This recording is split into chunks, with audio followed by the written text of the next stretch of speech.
আলোচনার বিষয়বস্তু ঈদে মিলাদুন নবী, অর্থাৎ নবীজির জন্মকে কেন্দ্র করে যেই আনন্দ ফুর্তি করা হয় অথবা জন্মকে কেন্দ্র করে যেই অনুষ্ঠান করা হয়, এই অনুষ্ঠান জায়েজ আছে কিনা, এই বিষয় বুঝতে হলে কয়েকটি বিষয় আমাদেরকে আগে জানতে হবে। 1 নম্বর, ঈদ শব্দের অর্থ কী। 2 নম্বর, ইসলামে ঈদ আছে কিনা। 3 নম্বর, মিলাদুন নবী অর্থ কী। 4 নম্বর, নবীজি সাল্লাল্লাহু আলাইহি ওয়াসাল্লামের জন্মবার কবে। 5 নম্বর, নবীজির জন্ম তারিখ কবে। 6 নম্বর, ঈদে মিলাদুন নবী অনুষ্ঠান সর্বপ্রথম শুরু হয়েছিল কত হিজরিতে। 7 নম্বর, নবীজি সাল্লাল্লাহু আলাইহি ওয়াসাল্লাম জন্মদিন উপলক্ষে কি আমল করতেন। 8 নম্বর, ঈদে মিলাদুন নবী উপলক্ষে এই যে কাজটা করা হয় এটা যদি বেদাত হয়ে থাকে তাহলে এই বেদাতের ভয়াবহতা কতটুকু। 1 নম্বর, ঈদ শব্দের অর্থ কী। ঈদ শব্দের অর্থ আল্লাহ তাআলা সূরা মাঈদার 114 নম্বর আয়াতে ঈদ শব্দটা উল্লেখ করেছেন, সেখান থেকে অর্থ বুঝতে পারব। 114 নম্বর আয়াত বুঝতে হলে 112 নম্বর আয়াত থেকে পড়তে হবে। আল্লাহ তাআলা বলেন, আউযু বিল্লাহি মিনাশ শাইতানির রাজীম। إذ قال الحواريون يا عيسى ابن مريم هل يستطيع ربك أن ينزل علينا مائدة من السماء। হযরত ঈসা আলাইহিস সালামের সহচর বৃন্দ যারা আছে, ঈসা আলাইহিস সালামের সহযোগী যারা আছে, তারা বলল, খাবারে পরিপূর্ণ একটা খাঞ্চা আল্লাহ তাআলার পক্ষ থেকে আপনি আমাদের জন্য নিয়ে আসেন। ক্বালাত্তাকুল্লাহা ইন কুনতুম মুমিনিন। ঈসা আলাইহিস সালাম বলেন যে তোমরা যদি মুমিন হয়ে থাকো তাহলে তোমরা আল্লাহর উপর ভরসা করো। অর্থাৎ ঈমানের দাওয়াত তিনি দিতেছিলেন, কিন্তু তারা বলতেছে আপনি তো ঈমানের দাওয়াত দিতেছেন, আল্লাহর পক্ষ থেকে প্রেরিত নবী, আচ্ছা তাহলে আল্লাহর পক্ষ থেকে একটা খাবারে পরিপূর্ণ খাঞ্চা নিয়ে আসেন যেটা দেখলে আমরা বিশ্বাস করব যে আপনি আসলেই আল্লাহর নবী। قالوا نريد أن نأكل منها وتطمئن قلوبنا ونعلم أن قد صدقتنا ونكون عليها من الشاهدين। ওই সমস্ত ব্যক্তিরা বলল, আমরা চাই সেই খাঞ্চা থেকে খাবার খাইতে এবং আমাদের অন্তরটা প্রশান্তি লাভ করবে। আমাদের অন্তর প্রশান্তি লাভ করার পরে আমরা আপনাকে সত্য নবী হিসাবে বিশ্বাস করব এবং আপনার পক্ষ থেকে আমরা সাক্ষী হয়ে যাব। শর্ত হলো খাবার পরিপূর্ণ একটা খাঞ্চা উপর থেকে আল্লাহর পক্ষ থেকে নিয়ে আসতে হবে। قال عيسى ابن مريم اللهم ربنا أنزل علينا مائدة من السماء। ঈসা আলাইহিস সালাম বলেন, আল্লাহ আপনি আমাদের জন্য খাবারে পরিপূর্ণ একটা খাঞ্চা নাজিল করেন। তাকুনু লানা ঈদান লিআউয়ালিনা ওয়া আখিরিনা ওয়া আয়াতাম মিনক, যেটা আমাদের জন্য আনন্দদায়ক হবে। এই ঈদ শব্দ এখানে পাওয়া যায়। আল্লাহ তাআলা বলেন তাকুনু লানা ঈদান। ঈসা আলাইহিস সালাম বলেন যে এটা পাঠাইলে এটা আমাদের জন্য আনন্দের বিষয় হবে, আনন্দদায়ক হবে। লিআউয়ালিনা ওয়া আখিরিনা ওয়া আয়াতাম মিনক, আমাদের পূর্ববর্তী এবং পরবর্তীদের জন্য এটা আনন্দদায়ক হবে এবং আপনার একটা নিদর্শন হিসেবে এটা থাকবে। তাহলে আয়াত থেকে আজকের আলোচনার বিষয়বস্তু যেটা ঈদ শব্দের অর্থ কী। ঈদ শব্দের অর্থ আনন্দ, আনন্দ ফুর্তি করা। তো আয়াত থেকে বুঝলাম ঈদ শব্দের অর্থ কী। ইসলামে ঈদ বলতে কিছু আছে কিনা। আবু দাউদ শরীফের 1134 নম্বর হাদিসের বর্ণনায় ঈদ শব্দের ব্যাখ্যা আছে। কদিমা রাসূলুল্লাহ সাল্লাল্লাহু আলাইহি ওয়াসাল্লাম আল মাদিনা, নবীজি সাল্লাল্লাহু আলাইহি ওয়াসাল্লাম যখন মদিনায় গেলেন, ওয়ালাহুম ইয়াওমান ইয়ালআব ফীহিমা, নবীজি দেখলেন এমন বিশেষ দুইটা দিন আছে যে দুইটা দিন মদিনার বাসিন্দারা আনন্দ ফুর্তি করত। বিশেষ দুইটা দিনে তারা আনন্দ করতেছে। قال رسول الله صلى الله عليه وسلم ما هذان اليومان, নবীজি বলেন এই বিশেষ দুইটা দিন কেমন দিন যেই দিন তোমরা আনন্দ ফুর্তি করতেছো। নবীজি জিজ্ঞাসা করলেন এই দুইটা দিনে আনন্দ করতেছো কেন? قالوا كنا نلعب فيهما في الجاهلية, তারা বলে এই বিশেষ দুইটা দিন আমরা জাহিলি যুগ থেকে পাইতেছি। জাহিলি যুগ থেকে আমাদের বাপ দাদারা এই বিশেষ দুইটা দিনে আনন্দ ফুর্তি করত, এই জন্য আমরা এই দুইটা দিনে আনন্দ ফুর্তি করি। নবীজি সাল্লাল্লাহু আলাইহি ওয়াসাল্লাম বলেন ইন্নাল্লাহা ক্বাদ আবদালাকুম বিহিমা খায়রাম মিনহুমা ইয়াউমাল ফিতরি ওয়া ইয়াউমাল আযহা। নবীজি সাল্লাল্লাহু আলাইহি ওয়াসাল্লাম বলেন আল্লাহ তাআলা তোমাদের এই বিশেষ দুইটা দিনের পরিবর্তে এর থেকেও আরো উত্তম দুইটা দিন তোমাদের আনন্দ করার জন্য দান করেছেন। এক নম্বর হলো ঈদুল ফিতর অর্থাৎ রোজার ঈদ, দুই নম্বর হলো ঈদুল আযহা তথা কুরবানির ঈদ। তাহলে নবীজি সাল্লাল্লাহু আলাইহি ওয়াসাল্লাম এই হাদিস থেকে জানলাম ইসলামে ঈদ দুইটা, একটা হলো ঈদুল ফিতর, দুই নম্বর ঈদুল আযহা। এছাড়া অন্য কোনো ঈদ আল্লাহ তাআলার পক্ষ থেকে আসে নাই, অন্য কোনো ঈদ নবীজি সাল্লাল্লাহু আলাইহি ওয়াসাল্লামের পক্ষ থেকেও আসে নাই। তিন নম্বর, মিলাদুন নবী অর্থ কী? মিলাদ শব্দের অর্থ জন্ম, নবী শব্দের অর্থ নবী। মিলাদুন নবী মানে নবীজির জন্ম। অনেক সময় আমাদের এলাকায় মিলাদ হয়, মিলাদ বলে যে অমুক বাসায় মিলাদ আছে। তো মিলাদ শব্দের অর্থ তো জন্ম, তার মানে অমুক বাসায় জন্ম আছে। এটা একটা প্রচলিত হয়ে গেছে এমন যে মিলাদ আছে, কিন্তু মিলাদ শব্দের অর্থ জন্ম। কিন্তু আমরা ওই মিলাদুন নবী থেকে আস্তে আস্তে মিলাদ হিসাবে এটাও আমরা বুঝে নিয়েছি যে যেই বাসায় একটু দোয়ার আয়োজন, জিলাপির আয়োজন থাকবে সেই বাসায় মিলাদের কথা বলা হয়, যে ওই বাসায় মিলাদ আছে। তো মিলাদ শব্দের শাব্দিক অর্থ হলো জন্ম। আমরা এভাবে বলতে পারি যে অমুক বাসায় দোয়ার আয়োজন আছে, অমুক বাসায় দোয়ার আয়োজন আছে, এরকমভাবে বলতে পারি। মিলাদ শব্দ বলাটা শুদ্ধ হবে না। তো মিলাদুন নবী অর্থ, মিলাদ অর্থ জন্ম, নবী অর্থ নবীজি সাল্লাল্লাহু আলাইহি ওয়াসাল্লাম। মিলাদুন নবী পুরোটার অর্থ নবীজির জন্ম। চার নম্বর, নবীজির জন্ম বার কবে, অর্থাৎ সপ্তাহের কোন দিনে নবীজি সাল্লাল্লাহু আলাইহি ওয়াসাল্লাম জন্মগ্রহণ করেন।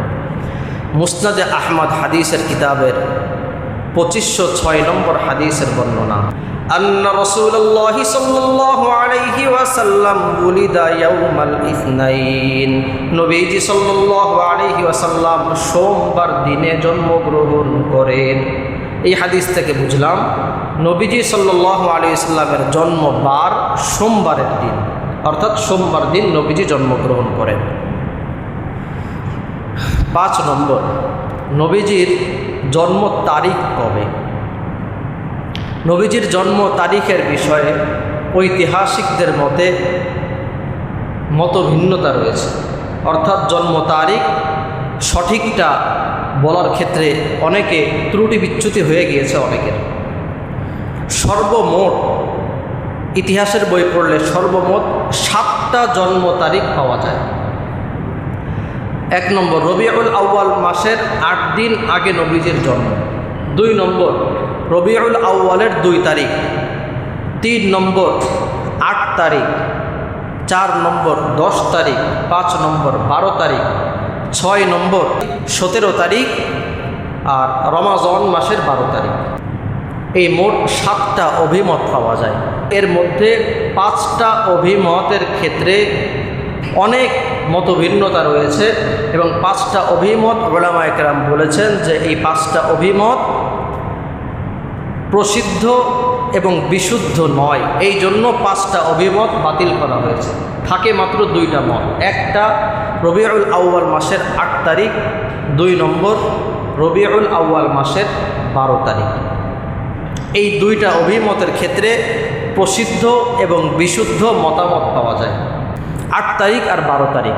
তা 8 তারিখের অভিমতের ক্ষেত্রে ইমামুল মাগাজি হযরত ইবনে ইসহাক রহমতুল্লাহি আলাইহি তিনি বলেন, ওয়ালিদা রাসূলুল্লাহি সাল্লাল্লাহু আলাইহি ওয়াসাল্লাম আমাল ফিল, নবীজি সাল্লাল্লাহু আলাইহি ওয়াসাল্লাম এমন বছরে জন্মগ্রহণ করেন যেই বছর হস্তি বাহিনী কাবা শরীফে আক্রমণ করে।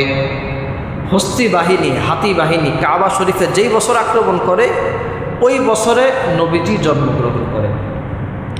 এবং অধিকাংশ ইতিহাসবিদ একমত যে যেই দিন হস্তি বাহিনী কাবা শরীফে আক্রমণ করে তার থেকে 50 দিন পরে নবীজি সাল্লাল্লাহু আলাইহি ওয়াসাল্লামের জন্ম হয়। তাহলে হস্তি বাহিনী কবে কাবায় আক্রমণ করে এই তারিখটা জানা দরকার। এই তারিখ হলো মুহররম মাস শেষ হওয়ার 13 দিন আগে, অর্থাৎ মুহররমের 17 তারিখে হস্তি বাহিনী কাবায় আক্রমণ করে। তো এখন হিসাব করে দেখা যায় মুহররম মাসের 13 দিন বাকি আছে, যেহেতু হস্তি বাহিনী আক্রমণের 50 দিন পরে নবীজির জন্ম। হস্তি বাহিনী আক্রমণ করে মুহররম মাসের 17 তারিখে। মুহররম মাসের 13 দিন, সফর মাসের 29 দিন, মোট হলো 42 দিন।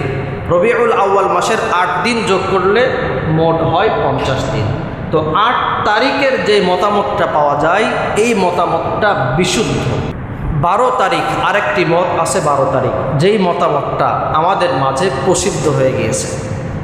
12 তারিখের ক্ষেত্রে আল্লামা ইবনে কাসির রহমতুল্লাহি আলাইহি আল বিদায়া ওয়ান নিহায়া কিতাবের 3 নম্বর খণ্ড 107 নম্বর পৃষ্ঠায় এই মতামতের কথাটা উল্লেখ করেছেন। তিনি বলেন, ওয়ালিদা রাসূলুল্লাহি সাল্লাল্লাহু আলাইহি ওয়াসাল্লাম আমাল ফিল ইয়াউমাল ইথনাইনি সানি আশারা মিন রবিউল আউয়াল, নবীজি সাল্লাল্লাহু আলাইহি ওয়াসাল্লাম হস্তি বাহিনী যেই দিন কাবায় আক্রমণ করে যেই বছর, সেই বছর রবিউল আউয়াল মাসের 12 তারিখে নবীজির জন্ম হয়।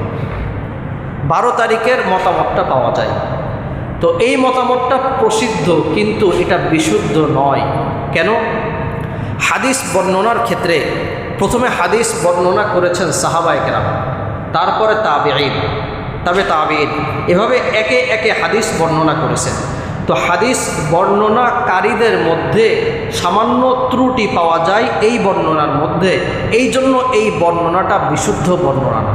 তো এই হাদিসের মধ্যে হাদিসের বর্ণনাকারী প্রথমে সাহাবী, 2 নম্বর সাঈদ, 3 নম্বর আফফান রহমতুল্লাহি আলাইহি। এই প্রথম 3 জন তারা, সাহাবীর পরে সাঈদ, তারপরে আফফান।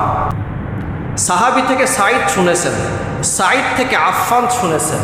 তো হাদিসের বর্ণনাটা এমন যে আফফান সাঈদ থেকে শুনেছেন, কিন্তু জীবনী পড়তে গিয়ে দেখা গেল যে সাঈদের মৃত্যু হয়েছে 110 হিজরিতে, আফফানের জন্ম হয়েছে 134 হিজরিতে। তাহলে এই যে 3 নম্বর ব্যক্তি 2 নম্বর ব্যক্তি থেকে শুনে হাদিসটা বর্ণনা করেছেন, এই শোনাটা তো গ্রহণযোগ্য হলো না। কারণ তার মৃত্যু হয়েছে 110 হিজরিতে আর আফফানের জন্ম হয়েছে 134 হিজরিতে। সুতরাং বোঝা গেল এই হাদিসের মধ্যে মাঝখানে হয়তো কোনো বর্ণনাকারী আছে, তিনি বাদ পড়ে গিয়েছেন, অথবা এই আফফান তিনি সাঈদ থেকে বর্ণনা করতেছেন, মিথ্যা বর্ণনা করতেছেন, মিথ্যা নাম দিয়ে বর্ণনা করতেছেন। এই জন্য এই হাদিসকে হুকুমের পরিভাষায় বলা হয় মুনকাতি হাদিস, অর্থাৎ কর্তনযোগ্য হাদিস, মানে মাঝখানে কাটা গেছে হাদিসটা। এটা হলো ইলমি আলোচনা। সহজে বলতেছি যে 12 তারিখের জন্মের যেই বর্ণনাটা পাওয়া যায় এই বর্ণনাটা প্রসিদ্ধ হয়ে গিয়েছে, কিন্তু এই বর্ণনাটা বিশুদ্ধ বর্ণনা নয়। কারণ একজনের মৃত্যু হয়েছে 110 হিজরিতে, আরেকজনের জন্ম হয়েছে 134 হিজরিতে, মাঝখানে অনেক বড় গ্যাপ আছে। তো 3 নম্বর ব্যক্তি 2 নম্বর ব্যক্তি থেকে হাদিস শুনলই বা কীভাবে? তারপরেও 12 তারিখের মতামতটা প্রসিদ্ধ হয়ে গিয়েছে। সুতরাং এই 8 তারিখ এবং 12 তারিখ, 8 তারিখের মতামতটা বিশুদ্ধ, 12 তারিখের মতামতটা বিশুদ্ধ নয়, কিন্তু প্রসিদ্ধ হয়ে গিয়েছে। তো নবীজির জন্ম তারিখ কবে এটাও জানলাম। 8 তারিখ বিশুদ্ধ মত, 12 তারিখ প্রসিদ্ধ হয়ে গিয়েছে, এই জন্য এটাও প্রসিদ্ধ মত। তো নবীজির জন্মবার শুনলাম সোমবার, তারিখ শুনলাম 8 তারিখ বিশুদ্ধ মত, 12 তারিখ প্রসিদ্ধ মত। এই ঈদে মিলাদুন নবী, এই প্রথা, এই অনুষ্ঠান, আনুষ্ঠানিকতা কবে থেকে শুরু হয়? ইরাকের একটা শহর আছে, শহরের নাম ইরবিল। এই শহরে 604 হিজরিতে ওই শহরের বাদশা ছিল আবু সাঈদ মুজাফফর। এই আবু সাঈদ মুজাফফর বাদশার নেতৃত্বে আবুল খাত্তাব এর মাধ্যমে সর্বপ্রথম ঈদে মিলাদুন নবীর আনুষ্ঠানিকতা 604 হিজরিতে চালু হয়। তো ঈদে মিলাদুন নবী অর্থাৎ নবীজির জন্ম উপলক্ষে অনুষ্ঠান করা, এটা যদি ইবাদতের পর্যায়ে হতো তাহলে সাহাবায়ে কেরাম তো আমল করতেন। নবীজি জন্মের পর থেকে তো 63 বছর ছিলেন, তো তার 63 বছরের জিন্দেগিতে কোনো দিনও তো ঈদ মিলাদুন নবীর আমল নাই, বাৎসরিক আমল নাই। সাহাবায়ে কেরামেরও কোনো বাৎসরিক ঈদ মানে তো আনন্দ, এইরকম কোনো আনন্দ বা কোনো আমল তো তারা করেন নাই। 604 হিজরিতে সর্বপ্রথম আনুষ্ঠানিকভাবে এই ঈদে মিলাদুন নবী ইরাকের ইরবিল শহরে আবু সাঈদ মুজাফফর বাদশার নেতৃত্বে আব্দুল খাত্তাবের মাধ্যমে এই আনুষ্ঠানিকতা সর্বপ্রথম চালু হয়। তাহলে বোঝাই যাইতেছে যে এটা আসলেই বাস্তবিক পক্ষেই আল্লাহর পক্ষ থেকে বা নবীজির পক্ষ থেকে অথবা খোলাফা রাশিদিনের মধ্যে বা সাহাবিদের কারোর কোনো আমল এটা ছিল না যে ঈদে মিলাদুন নবীর দিনে, নবীজির জন্মদিনে কোনো আনন্দ করতে হবে বা কোনো অনুষ্ঠান করতে হবে। তাহলে ঈদে মিলাদুন নবীর সূচনার ইতিহাস কবে থেকে এটা জানলাম। পরের আলোচনা, ঈদে মিলাদুন নবী বা নবীজির জন্ম তারিখে, জন্মদিনে নবীজি বিশেষ কোনো আমল করতেন কিনা, এটা জানলেই তো সহজে বোঝা হয়ে যাবে। নবীজি যে আমল করতেন আমরাও সে আমল করব, নবীজি যে আমল করেন নাই আমরাও সে আমল করব না। মুসলিম শরীফের 1162 নম্বর হাদিসের বর্ণনা, সুইলা রাসূলুল্লাহ সাল্লাল্লাহু আলাইহি ওয়াসাল্লাম আন সাওমি ইয়াউমিল ইথনাইন।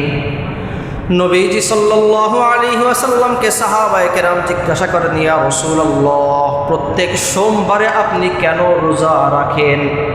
সাহাবায়ে কেরাম জিজ্ঞাসা করেন, ইয়া রাসূলুল্লাহ, প্রত্যেক সোমবারে আপনি কেন রোজা রাখেন?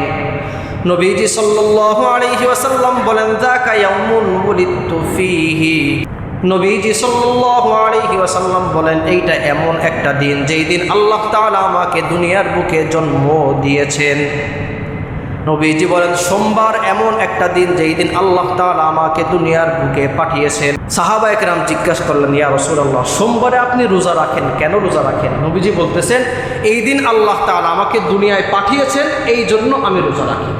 তাহলে নবীজি সাল্লাল্লাহু আলাইহি ওয়াসাল্লাম জন্মদিন উপলক্ষ করে কোনো কিছু করা, কোনো আমল করা, এটা নবীজি প্রত্যেক সপ্তাহেই করতেন, এমন না যে বাৎসরিক আমল করতেন।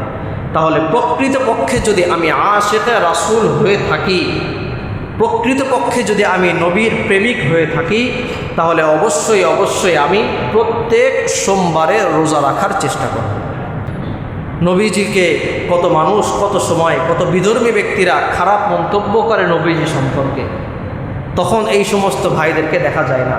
কিন্তু রবিউল আউয়াল মাসের 12 তারিখ আসলেই মোটামুটি কঠিন আকারে আনন্দ ফুর্তি শুরু হয় নবীর প্রেমিক হিসেবে মানুষের মাঝে পরিচিতি লাভ করার জন্য।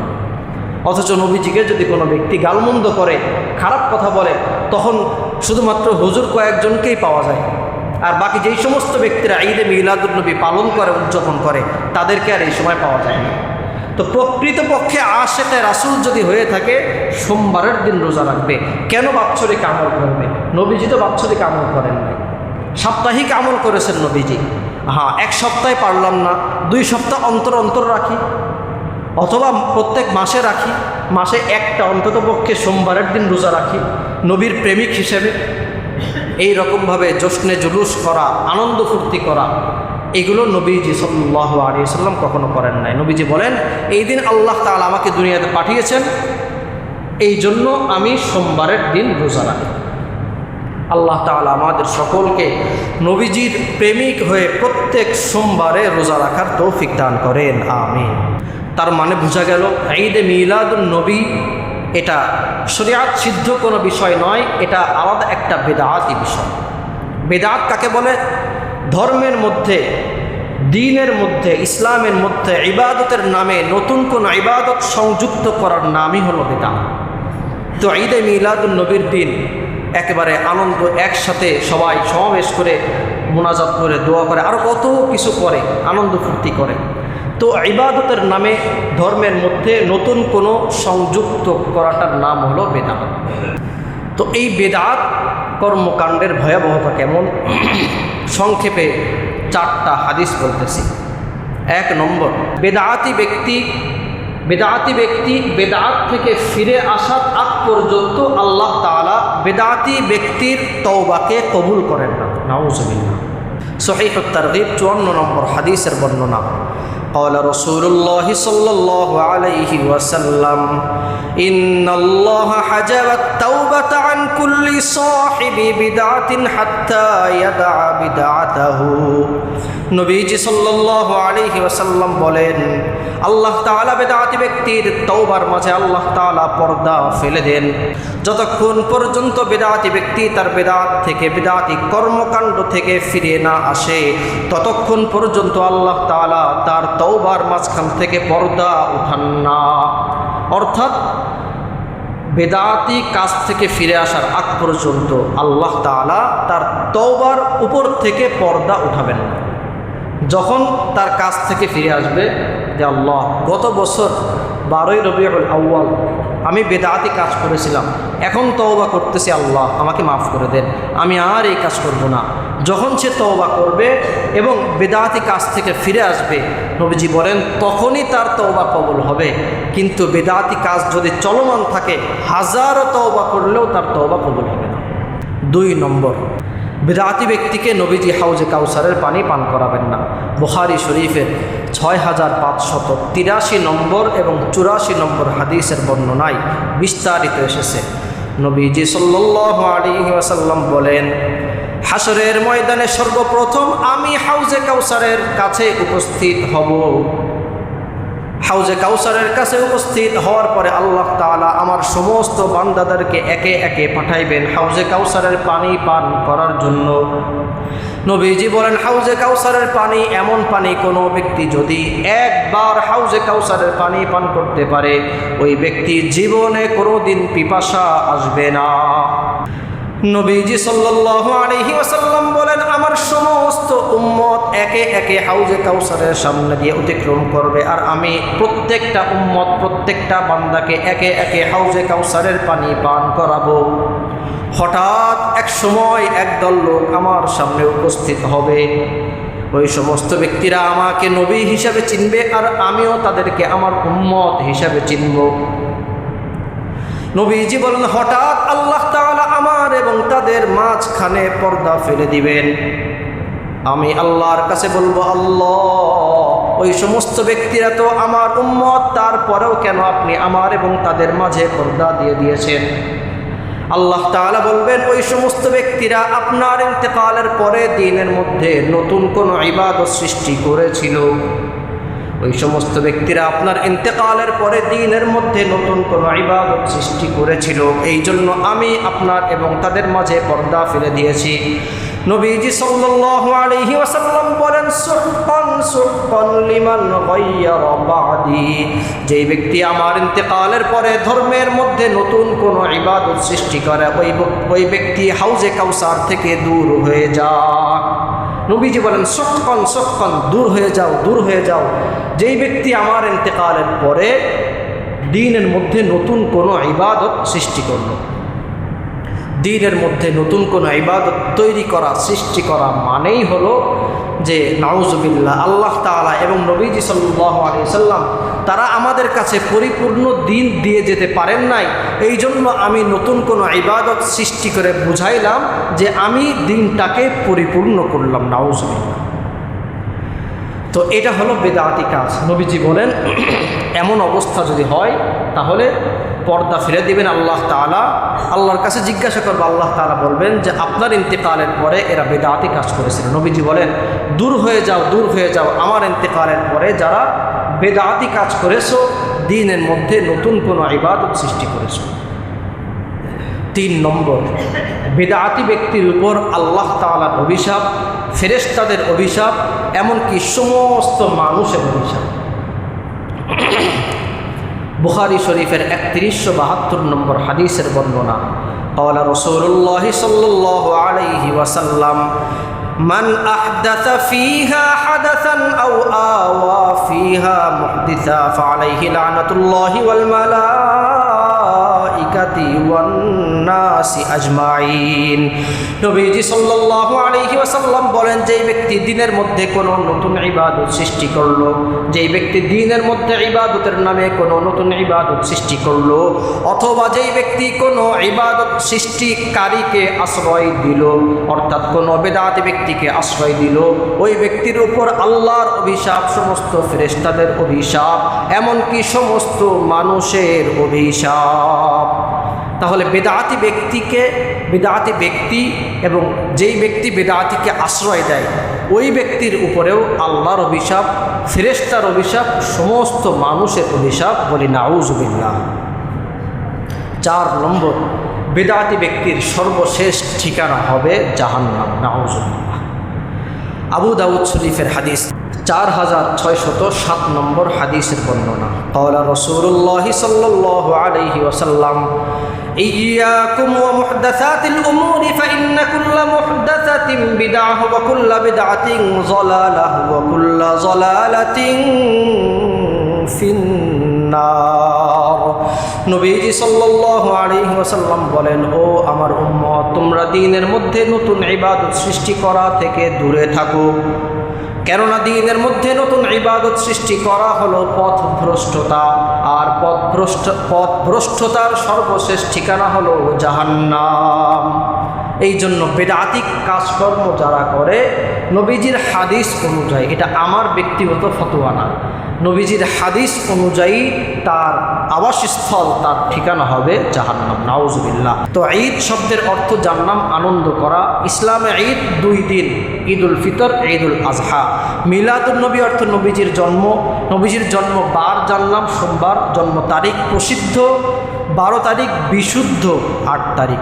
ঈদে মিলাদুন নবীর প্রচলন কবে? 604 হিজরিতে।